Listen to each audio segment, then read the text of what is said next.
Amigos, no Salmo 124, versículo 7, o salmista continua o pensamento do versículo 13, que ele diz no 6 o seguinte: ele bendizia o Senhor que não deu a ele, os israelitas também junto com ele, por presa aos dentes do inimigo.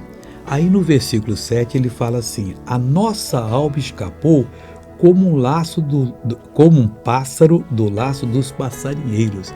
Você imagina, o pássaro foi preso, um laço do passarinheiro, e de repente ele conseguiu se soltar, mas ele voa alegre, hein? Vai cantar bem longe dali, louvores a Deus, dizendo obrigado, nós escapamos, e foi o que aconteceu conosco.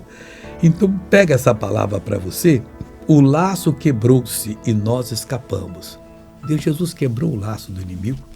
Nós estamos livres, vamos permanecer livres, nada mais pode nos prender, a partir de agora, eternamente livres. Veja essa pessoa abençoada, eu já volto. Eu não podia andar sozinho, andava assim, sem bengala, sem nada, agora.